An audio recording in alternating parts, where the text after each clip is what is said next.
Hey there, and welcome to Large Format Friday.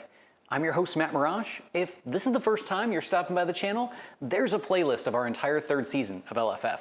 And if you haven't subscribed yet, each and every Friday, we're gonna be here and we're gonna be chatting about something large format. Today's topic is one that I've had on my mind, I've been planning to do for at least the last year.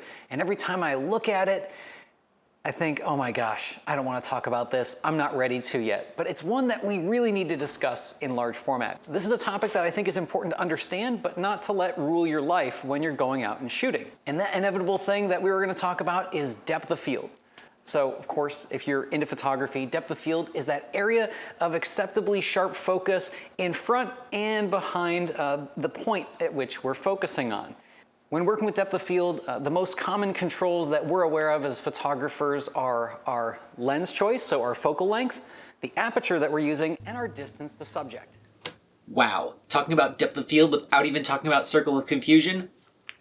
Prepare for some comments. Okay, calm down, keyboard warriors. There is one other factor, and it's one that gets overlooked and not talked about because it invites the trolls and everybody wanting to one-up each other tech-wise, and that's circle of confusion. It's the size of an acceptably sharp point. Pretty much everything that's going to resolve on your film is going to be a circle. At what size does that circle become a point of light that looks sharp, or an out of focus circle is going to determine your depth of field. Things that are going to impact our circle of confusion include our resolving power of our lens, our own visual acuity, the print size that we're going for, and the size of the starting medium. So are we starting from 35mm film, or are we starting from an 8x10 inch piece of film? These are all going to impact what size our depth of field appears shallower or deeper. Another thing that I've seen done in the past on other comparisons and reviews is folks will take a large format lens like this 8x10 lens and throw it on a medium format or a 35mm digital camera. Sure, you can do that, but this lens is optimized for bigger pieces of film, meaning it actually has less resolving power than even the lens that I am using on my camera right now. It's a bit counterintuitive. A smaller imaging surface like a film or a digital sensor is going to need lenses with higher resolving power because we're effectively going to be magnifying that film larger to get to an appropriate size print or screen.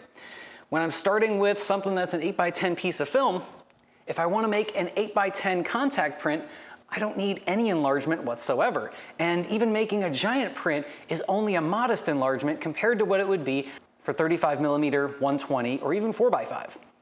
If all this depth of field talk is getting a little boggling, here's another example. This is an 8x10 inch contact print of one from my Ohio Uninterrupted series called Halls Creek Woods. This was captured with a pretty high f number with a 150mm ultra-wide lens, but even with that, it still has a pretty shallow depth of field.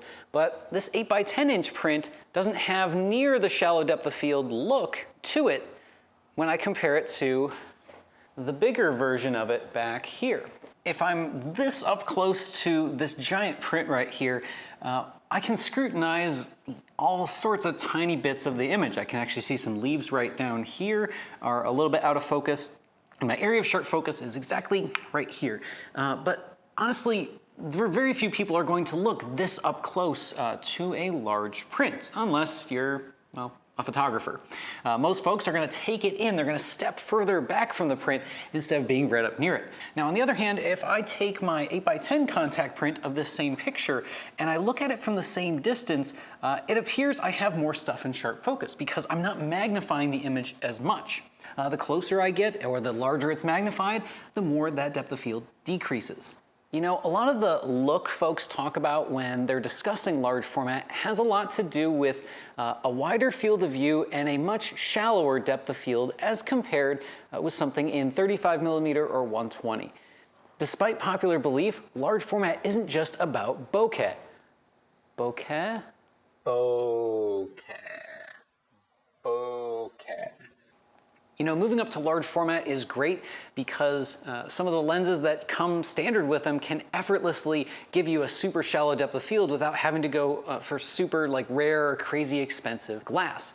Now, for those of us that like to do landscapes or interiors or something where we want to have a deeper depth of field, Large format can be an uphill battle, and as we increase our film size, it becomes harder and harder to achieve those deeper depth of field effects. If you're going for that optimal balance between the large format look, but also the ability to get deep depth of field pretty easily, I'd recommend 4x5. Yes, I know, says the guy talking next to an 8x10 camera, but I mean it. 8x10 a lot of the times can be very, very frustrating to try and get that really deep depth of field. Another thing that's different in large format depth of field is the lens selection. So there are some lenses that can cast a large enough image circle to cover different formats. Well, does that mean they have a different depth of field? Well, they're still projecting the same circle of light at a wide field of view, but what we're doing differently as photographers is we're creatively cropping in, whether I'm using this for 8x10 or 4x5, or if I put this onto my 8x20 camera, I'm gonna get different resulting depths of field. Just take, for example, a picture I shot with this lens, but on my 8x20 last summer of my Greyhound Zill. When I took that shot of Zill on the couch, I used a pretty high f number. I think I was like at f16 or so. Because I shot that on 8x20, it was effortless to make a huge enlargement from it because it was already a really nice long print. But even zooming in to like 100% in my software, which is the equivalent of making a giant 80 by 200 print, which I would never make, the depth of field was insanely shallow.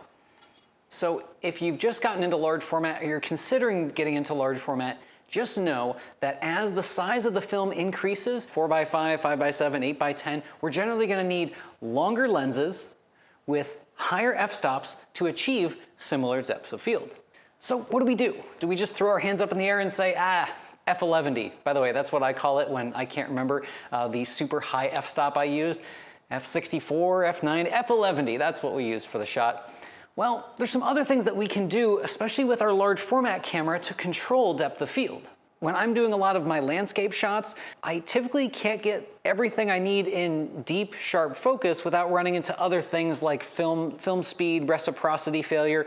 Oh my gosh, it feels like I just can't even take a picture. Well, one thing that we have with our large format camera that can help us out is the ability to change that plane of sharp focus. And we can do that with our view camera movements. Ways we can change our plane of sharp focus aren't the up, down, left, right movements, are shifts. That's not going to change where the focus lies. But once I start applying things like tilts, so I've got some front tilt and I've got some back tilt right there. That can change where that plane of sharp focus is.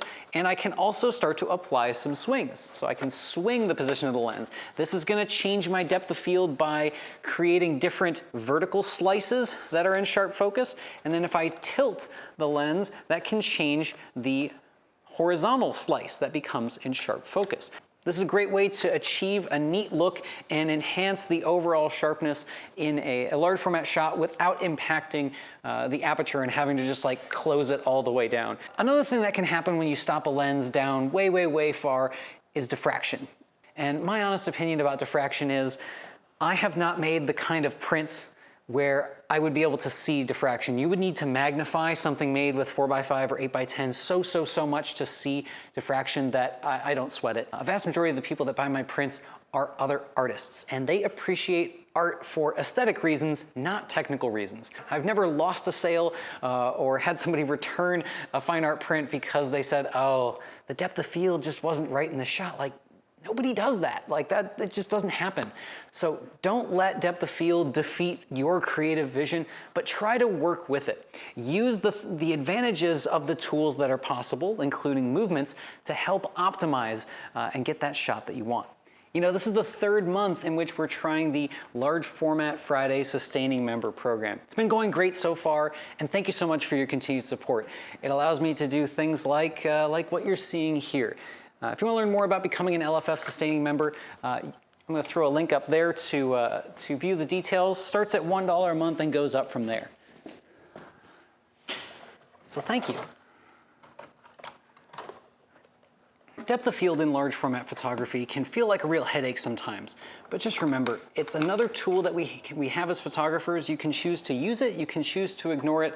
Either way, I think being aware of it is a huge advantage because once you know what your limitations are of your camera and the format that you're working in, the more you can kind of work around it. I think photographers are at their best when they have limitations, but also understand them so they can kind of exceed past them and challenge it.